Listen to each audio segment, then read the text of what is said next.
Hello दोस्तों, मैं Shambhu Kumar competitive club में आप सभी को स्वागत करता हूं। तो चलिए मेरे दोस्त, आप अभी जुड़े हुए हैं और देख रहे हैं संभव एक्सप्रेस और टेस्ट सीरीज की दुनिया में आप सभी दोस्तों को स्वागत है। और संभव एक्सप्रेस के साथ मेरे साथी आप सबों को याद करना है, अब की बार ले लो स्टार। अब की बार ले लो स्टार के साथ अब हम चलते हैं टेस्ट सीरीज की दुनिया में और आगाज करते हैं। आज का पहला क्वेश्चन क्या कहता है, देखते हैं मेरे साथी। आज का जो ये क्वेश्चन तो दिख रहा है, आपको पता होगा कि प्रत्येक वीडियो का 50वां क्वेश्चन मैं आप लोगों के लिए छोड़ता हूं और इसमें आप लोग देख करके सही सटीक आंसर लगाते हैं। तो चलिए देखता हूं ये क्वेश्चन क्या कह रहा है। और मैं बता दूं, बहुत सारे प्यारे दोस्त लोग सही आंसर भी दिए हैं और बहुत लोग गलत भी कर दिए हैं। कोई बात नहीं है, तो चलते हैं देखते हैं क्वेश्चन क्या कह रहा है और इसका आंसर क्या होने वाला है ना। तो ध्यान देना है। क्वेश्चन कह रहा है मेरे साथी, क्वेश्चन नंबर 50 कह रहा है कि बरून सागर झील किस राज्य में है। ऑप्शन देखिए, बिहार, झारखंड, राजस्थान, मध्य प्रदेश। क्या हो सकता है मेरे साथी? तो चलिए इसका आंसर तो मैं बता दूं फटाक से कि इसका आंसर जो होगा बरून सागर झील जो है आपका राजस्थान में है। कहाँ है भाई? राजस्थान में। चलिए, तो ये हुआ पिछले वीडियो का अंतिम क्वेश्चन और आज का पहला क्वेश्चन ये रहा आपके स्क्रीन पे। और देखना है कि क्या कह रहा है पहला क्वेश्चन। कह रहा है कुशिंग सिंड्रोम के कारण होता है। देख लेते हैं भाई, कुशिंग सिंड्रोम जो होता है इसके कारण से क्या हो सकता है। चार ऑप्शन आपके सामने है। थायरॉक्सिन का अधिक स्त्राव, स्त्राव का मतलब निकलना, बहना। वृद्धि हार्मोन का कोई स्त्राव नहीं, या कार्टिसोल का अधिकतम स्राव होगा, या प्रोलैक्टिकन का अधिकतम स्राव होगा। क्या होगा?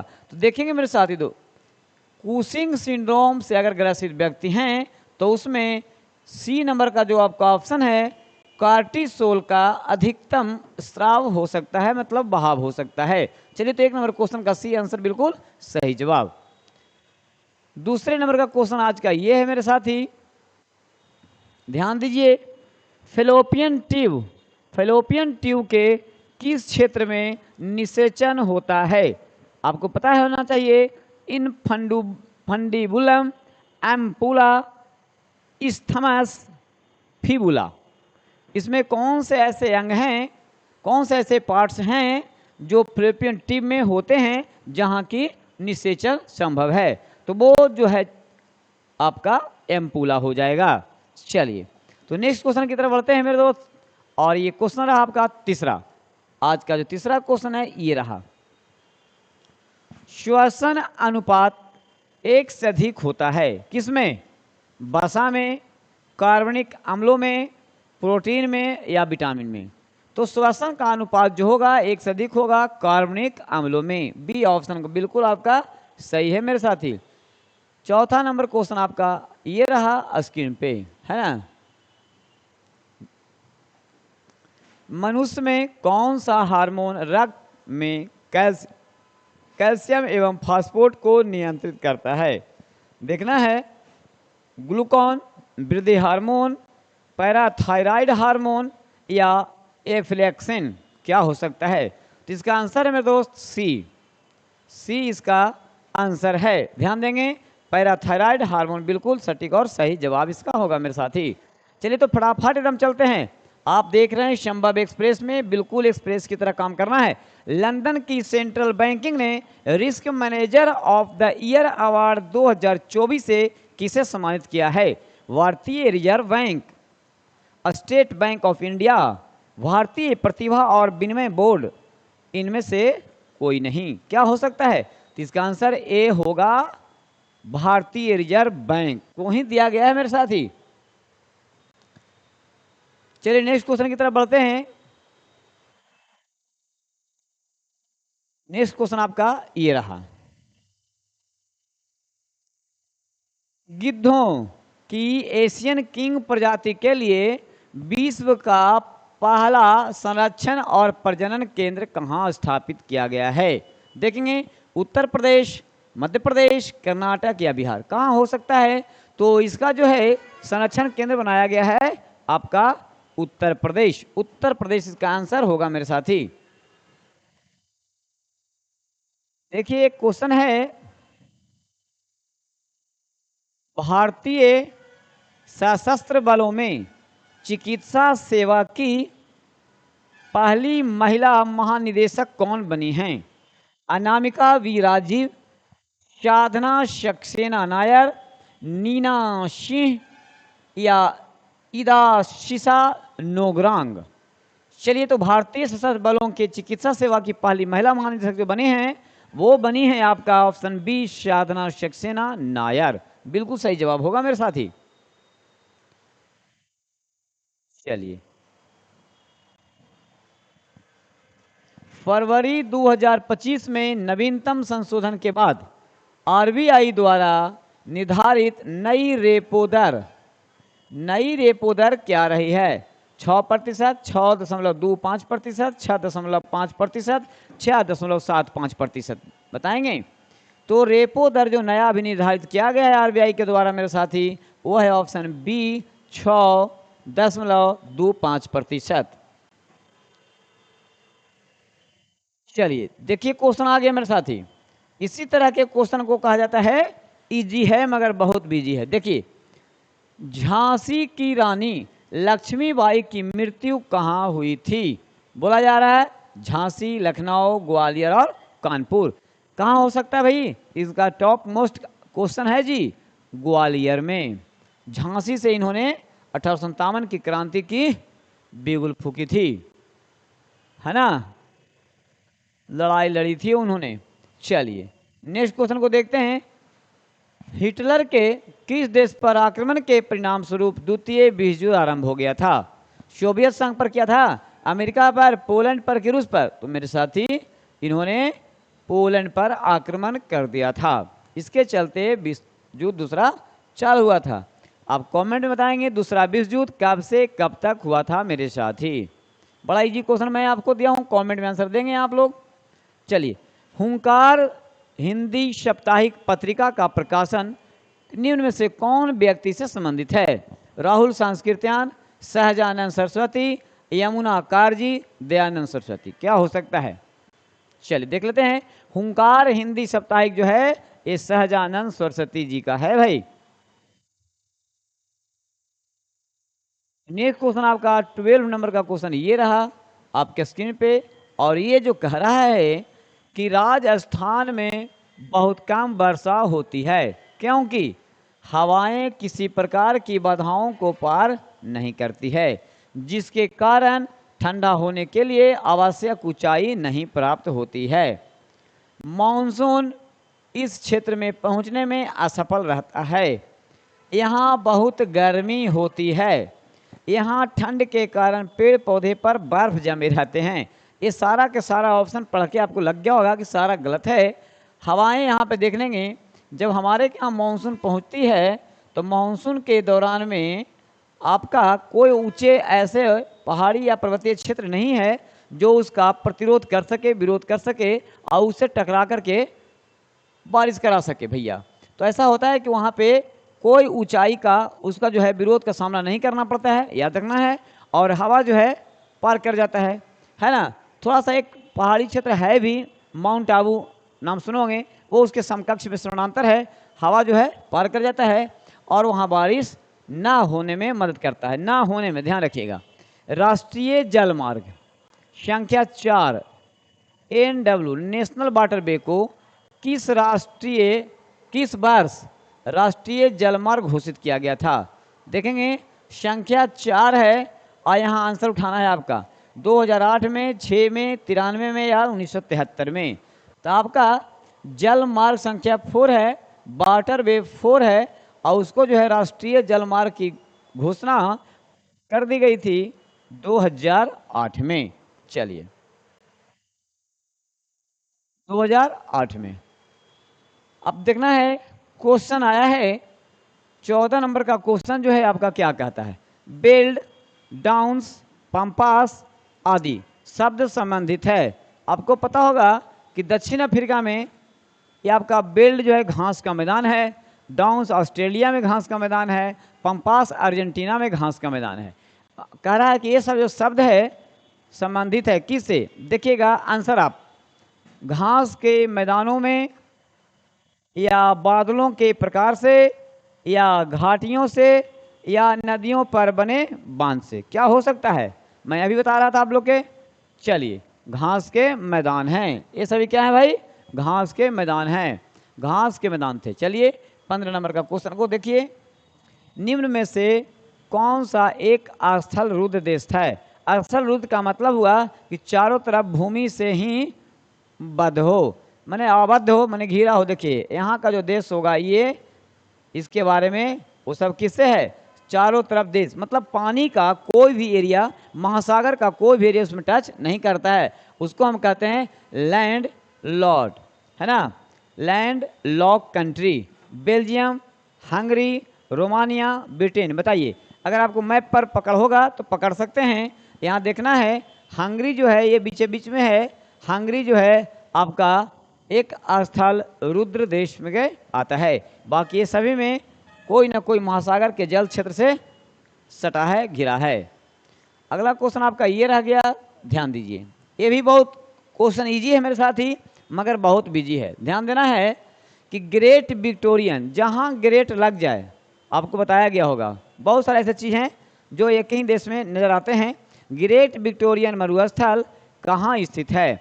ऑस्ट्रेलिया, उत्तरी कोरिया, मिस्र या भारत? चलिए इसका आंसर आप जान चुके होंगे, आ भी क्या होगा आपको? इसका आंसर आपका ऑस्ट्रेलिया बिल्कुल सही जवाब है मेरे साथी। नेक्स्ट क्वेश्चन की तरफ चलते हैं। नेक्स्ट क्वेश्चन आपका ये रहा,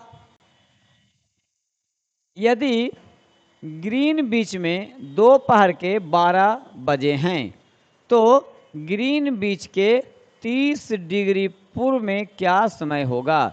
मान लिया कि ग्रीन बीच है तो यहाँ ये 0 डिग्री है, और इधर आपका पश्चिम हो गया, इधर आपका पूरब हो गया, तो 1 डिग्री पूर्वी देशांतर, 1 डिग्री पूर्वी देशांतर को पार करने में 4 मिनट का समय लगता है। 1 डिग्री पार करने में 4 मिनट का समय लगता है। अब यहाँ कितना डिग्री पार हो गया? 30। अब कह रहा है कि 30 का मतलब हो गया कि 30 में अगर 4 से हम मल्टीप्लाई करते हैं तो 120 मिनट हो गया। कितना हो गया? 120 मिनट के कितना होता है? 2 घंटा होता है। अब याद रखना है कि 2 घंटा आगे होगा कि पीछे होगा। तब पश्चिम की तरफ जो है वो समय सीमा माइनस हो जाता है, और पूरब की ओर जो है ये प्लस हो जाता है, मतलब कि ये बढ़ता है। पूर्वी देशांतर की ओर समय बढ़ता है, तो 30 डिग्री का मतलब हुआ कितना मिनट? 120 मिनट का मतलब हुआ 2 घंटा। यहाँ कितना बज रहा था? 12 बजे हैं, याद रखिएगा। तब 12 बजने के बाद 1 बजेगा, और फिर 1 घंटा के बाद 1 बजेगा, यानी 1 यानी 2। तब 12 के बाद 2 जो बजेंगे वो दोपहर बजेंगे। ध्यान रखिएगा, यहाँ पे 12 PM है, ध्यान रखिएगा। तो 1 और 2, दोपहर 2 बजेंगे मेरे दोस्त, याद रखना है। बड़ा इजी क्वेश्चन था, कुछ ज़्यादा ये नहीं था। 18 नंबर का क्वेश्चन है मेरे साथी, ध्यान देंगे यहाँ पे। भारत के खनिज तेल पेट्रोलियम उत्पादक, कह रहा है कि भारत के पेट्रोलियम उत्पादक क्षेत्र, इसकी अवस्थितियों का सही क्रम बताइए। क्या लुनेज क्षेत्र गुजरात में है? हाँ जी है। केजी बेसिन जो नाम आता है कहाँ है? बंगाल की खाड़ी में है, बिल्कुल है। सुरमा घाटी असम में, भी ठीक है। सब तो ठीक ही है। अच्छा, एक और ऑप्शन है, इनमें से सभी सही। हाँ दोस्त, क्वेश्चन नंबर 18 का आंसर बिल्कुल आपका डी सही होगा, इनमें से सब सही होगा। चलिए 19 नंबर का क्वेश्चन आपका ये कहता है, बिहार राज्य भारत के कुल क्षेत्रफल का लगभग कितना प्रतिशत धारण करता है? बिहार राज्य जो है भारत के कुल क्षेत्रफल, भारत का कुल क्षेत्रफल है ना, उसका कितना प्रतिशत बिहार है? याद रखना है, 2%, 3% या 4% या 10%। तो इसका आंसर होगा मेरे साथी 3%। ध्यान देना है। नेक्स्ट पॉइंट पे चलता है। 20 नंबर क्वेश्चन को ध्यान देना है। पर्यावरण कार्यकर्ता केन सारो बीवा, नाम क्या है मेरे दोस्त? इनका नाम है केन सारो बीवा। क्या नाम है? पर्यावरण से हमेशा इन्होंने काम करते हैं। किससे करते हैं?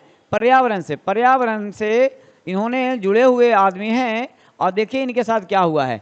पर्यावरण कार्यकर्ता केन सारो बीवा जिन्हें 1995 में फांसी दे दी गई है, कहाँ के थे?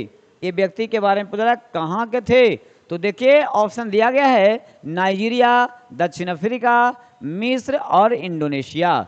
चलिए लगाइए भाई कहाँ हो सकता है? तो ये जो है केन सारोबीवा आपका नाइजीरिया के थे। कहाँ के थे मेरे साथी? ये नाइजीरिया के थे। चलिए आगे बढ़ते हैं हम लोग, आगे देखते हैं नाइजीरिया। फिर उसी से संबंधित क्वेश्चन आ गया है, क्या बात है, बहुत अच्छा। नाइजीरिया की यहाँ पे पूछा जा रहा है कि स्वतंत्रता, नाइजीरिया की स्वतंत्रता कब मिला है? बड़ा इजी क्वेश्चन है, वन लाइनर देख लीजिए, 1960, 63, 1966, 1972, है ना। तो नाइजीरिया की स्वतंत्रता जो मिली है 1960 में मिली है मेरे दोस्त। क्लियर, समझ आ रहा है? चलिए अगला क्वेश्चन देखते हैं। आगे का क्वेश्चन आपका ये है, महात्मा गांधी ने असहयोग आंदोलन को वापस लिया था, क्या वापस लिया था? चलिए वो पता है आपको, असहयोग आंदोलन जो है 20 से 22 चला था, लेकिन वापस तो अंतिम में लिया हुआ था, 22 में लिया हुआ था। 22 का ऑप्शन है वो, ये है, एक ये है। लेकिन ध्यान देना है मार्च में या फरवरी में नहीं हुआ था, है ना, याद रखना है। तो फरवरी होगा कि मार्च होगा, तो याद रखना है कि ये फरवरी 1922 में वापस ले लिए थे।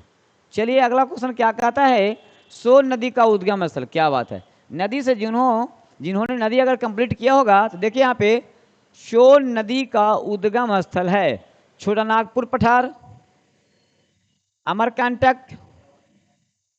जानापा पहाड़ियाँ, गुरलबर्ग, मंधाता चोटी।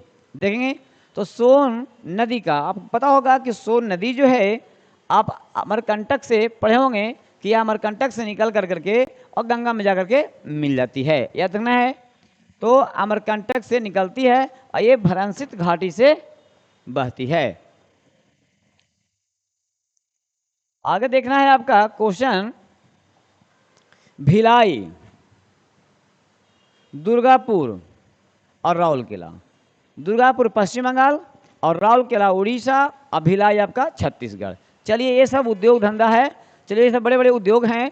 तो कहता है कि ये सब जो है भिलाई, दुर्गापुर और राउरकेला, ये जो इस्पात का संयंत्र लगा हुआ है, इसका निर्माण किस पंचवर्षीय योजना के दौरान हुआ?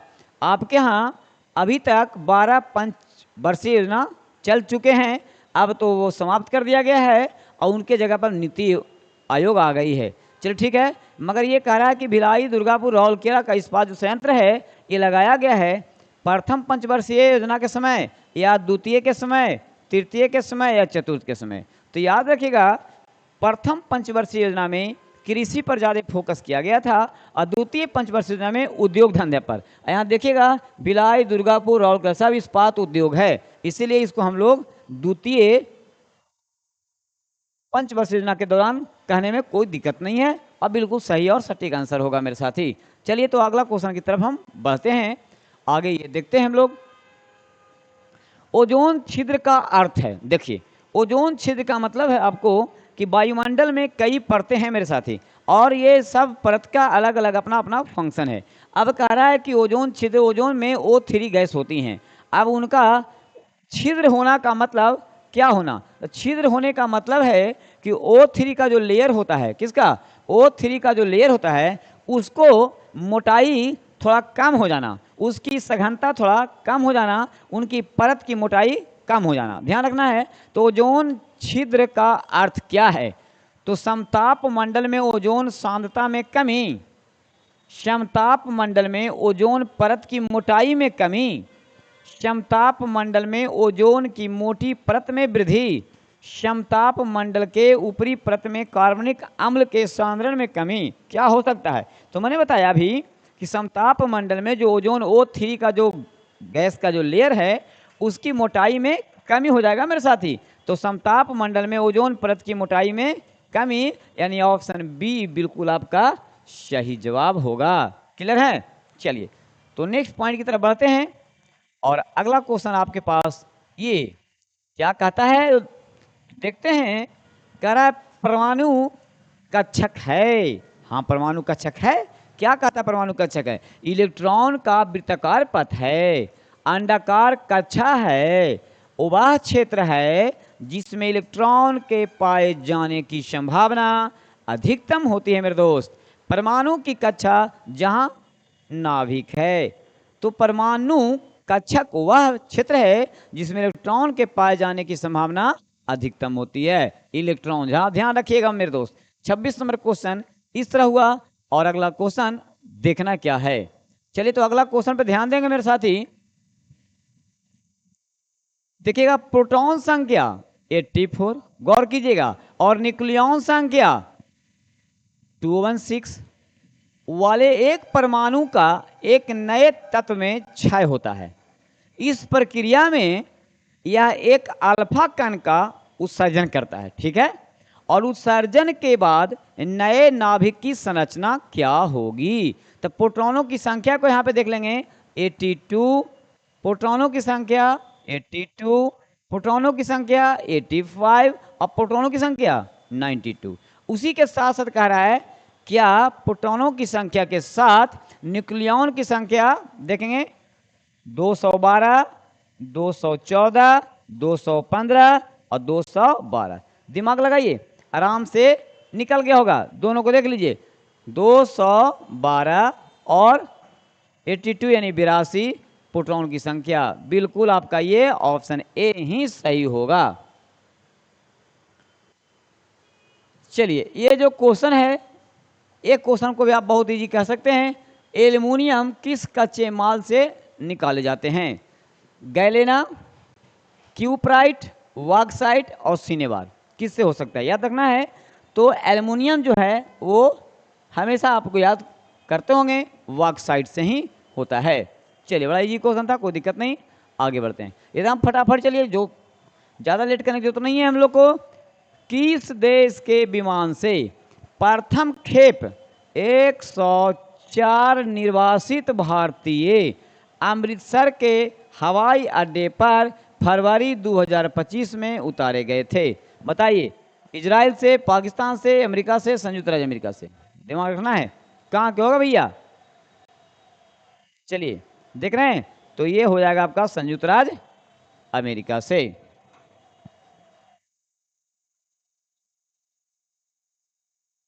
नेक्स्ट क्वेश्चन इस तरह है आपके पास, देखा जाता है क्या है क्वेश्चन।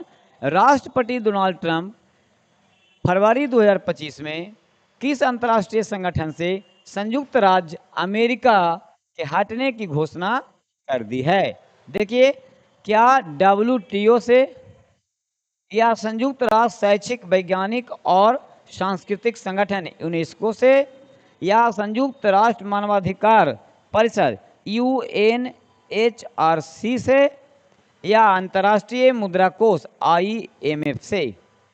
तो अमेरिका को अपने आप अलग करने का जो चेष्टा आई है वो आई है इस संगठन से मेरे साथी। किसको से? तो संयुक्त राष्ट्र मानवाधिकार परिषद। आपका ऑप्शन सी बिल्कुल सही जवाब। चलिए, अगला क्वेश्चन जो है ये है, बजट 2025-26 में 4 मुख्य फोकस बिंदुओं पर प्रकाश डाला गया, जिनमें कौन सा एक नहीं है? देखिए, 4 को डाला गया है, जिसमें कौन एक नहीं है? क्या गरीबी इस पे डाला गया, युवा डाला गया, बेरोजगारी पर नहीं, और नारी सशक्तिकरण पर जोड़ दिया गया है। यानी कि 31 नंबर क्वेश्चन का सी आंसर बिल्कुल सही होगा मेरे साथी। चलिए, नेक्स्ट क्वेश्चन को देखना है। रेगुर मिट्टी, देखिए सॉइल, मिट्टी से क्वेश्चन आ गया मेरे साथी। रेगुर मिट्टी किस नाम से भी जानी जाती है? काली मिट्टी, लाल मिट्टी, कॉप मिट्टी, लेटराइट मिट्टी? तो आपको तो बड़ा इजी क्वेश्चन है। कभी कभी पूछा है काली मिट्टी को क्या कहते हैं, तो रेगुर मिट्टी। स्वतः जुताई वाला ये मिट्टी होते हैं, ये लावा के टूटने फूटने से निर्मित होते हैं पठारी क्षेत्र में। चलिए, संविधान के किस अनुच्छेद में राज्यों द्वारा प्राथमिक शिक्षा मातृभाषा में दिए जाने का प्रावधान है? याद रखना है आपका, है ना। 349 या 350 या 350 के ए, या 351? अनुच्छेद ध्यान देना है कि प्राथमिक शिक्षा मातृभाषा में होनी चाहिए, इसका प्रावधान अनुच्छेद 350 के ए में ही किया गया है। इसलिए 33 नंबर क्वेश्चन का आंसर सी बिल्कुल आपका सही और सटीक होगा मेरे साथी। चलिए अगला क्वेश्चन क्या कहता है, देखिए अगला क्वेश्चन आपका महाजनपद से है। 16 महाजनपद पढ़े होंगे आप लोग। महाजनपद काल में लिच्छवी, जिसको हम आज के डेट में वैशाली खूब अच्छे तरीका से आप लोग जानते होंगे, किस राज्य का अंग था? बिहार, झारखंड, उत्तराखंड, उत्तर प्रदेश। लिच्छवी आज भी समझ पा रहे होंगे, तो ये है आपका बिहार में। याद रखना है मेरे साथी, किस में है? बिहार में। इसका जो आंसर होगा बिहार में, आपको पता होना चाहिए वैशाली आपका बिहार में। चलिए ठीक है, 16 महाजनपद से क्वेश्चन है। सबसे बड़ी महाजनपद मगध। चलिए मगध की धरती को सलाम। आर्यों का मूल निवास स्थान मध्य एशिया को माना जाता है। कौन आदमी ये बात कहा है भाई? किसी ने कहा कि नेपाल की तराई से आया है ना। किसी ने कहा कि अफ्रीका से आया है। किसी ने कह दिया कि ये यूरोप से आए हैं। किसी ने कह दिया कि ये जो है आर्य लोग नेपाल के और हिमालय की तराई क्षेत्रों से आने वाले हैं। तो अलग अलग क्षेत्र के लोगों ने इनको बताया है, लेकिन सबसे बात यह है कि आर्यों का मूल निवास स्थान मध्य एशिया से भी किन्हीं ने बताया है। तो कौन से व्यक्ति का यह स्टेटमेंट है जिसको सभी मिल करके सर्व से सब मत कर दिए, यानी कि सर्वमान्य बात इन्हीं का रहा, सर्वमान्य व्यक्तित्व इन्हीं को रहा। तो इसमें से दयानंद सरस्वती, मैक्स मुलर, वीर सावरकर या जॉन मार्शल। बताएंगे क्या हो सकता है? आर्यों का मूल निवास स्थान मध्य एशिया किसने कहा था? बताइएगा। प्रोफेसर, डॉक्टर, है ना, सब इनको में लगाइए। प्रोफेसर भी कह सकते हैं, ये डॉक्टर भी लगाते हैं। वाह, मैक्स मुलर, याद रखेंगे। किसने कहा था? चलिए अगला क्वेश्चन देखिएगा।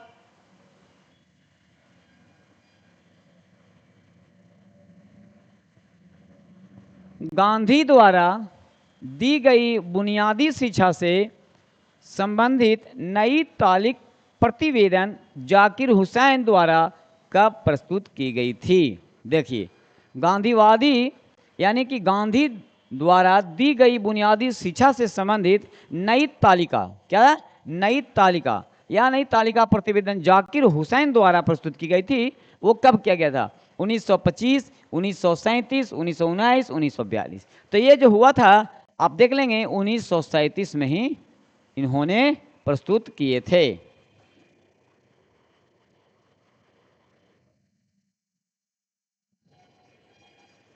चलिए अगला क्वेश्चन देखते हैं। संयुक्त राष्ट्र सुरक्षा परिषद, संयुक्त राष्ट्र सुरक्षा परिषद के 5 अस्थायी देश हैं। हाँ मेरे दोस्त, 5 अस्थायी होते हैं और 10 अस्थायी होते हैं, है ना। अस्थायी में भारत कई बार प्रयास कर चुका है, अभी अस्थायी है भी, है ना, और नेतृत्व भी संभाल रहा है। लेकिन देखना यह है कि 5 अस्थायी कौन होते हैं मेरे दोस्त? तब 5 जो होता है, देखिएगा, आ, फ्रा, ब्री, रू और ची। अब बताइए, तो ची से कौन होगा? चीन है। चलिए, चीन तो बहुत में है जी। चीन और रूस, चीन के बाद कहीं देखिए रूस भी है, हाँ रूस भी है। और फ्रांस देखिए, ब्रिटेन देखिए, ब्रिटेन भी है, फ्रांस भी है, चीन भी है और यूएसए अमेरिका भी है। आ, फ्रा, ब्री, रूची, यानी कि अमेरिका, फ्रांस, ब्रिटेन, रूस और चीन। तो देखिएगा इसमें कनाडा आ गया, बाकी तो सब ठीक नजर आ रहा है। एक जर्मनी आ गया, इसमें भी कनाडा आ गया और ब्रिटेन आ गया और जर्मनी आ गया, कट गया। इसमें भी जर्मनी आ गया, ब्रिटेन आ गया, कट गया। यानी कि इसमें जर्मनी ब्रिटेन कहीं है ही नहीं। आ, फ्रा, ब्री, रूची में कौन कौन आएगा? तो आ से अमेरिका यानी यूएसए, आ, फ्रा, फ्रा मैंने फ्रांस आएगा, ब्री, ब्री मैंने ब्रिटेन आएगा, रू से मैंने रूस आएगा, अच्छी, मतलब कि ऑप्शन सी बिल्कुल आपका सही है। चलिए, अफरा, ब्री, रूची। कोई बात नहीं है। अगला क्वेश्चन ये रहा आपके स्क्रीन पे, अंकोर वाट का मंदिर है कहाँ अवस्थित है? जावा, सुमात्रा, इंडोनेशिया, कंबोडिया। ये भी बहुत इजी क्वेश्चन है, हमेशा पूछ लिया जाता है और आप साथी लोग को याद भी होगा। अगर याद होगा तो ठीक है। इसका जो आंसर होगा 38 नंबर क्वेश्चन का, अंकोर वाट का जो मंदिर है वो आपका कंबोडिया में है। कंबोडिया की राजधानी नॉम पेन है। चलिए नेक्स्ट क्वेश्चन को देखते हैं मेरे साथी।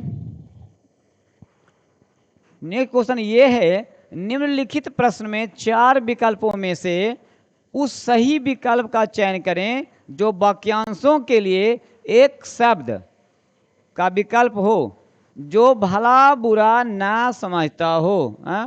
चलिए हिंदी का क्वेश्चन एक आ गया है, कोई बात नहीं है ना। जो भला बुरा का समझ नहीं रखता हो उसको क्या कहते हैं? अविचारित, अविभाज्य, अविवेकी या अविभक्त।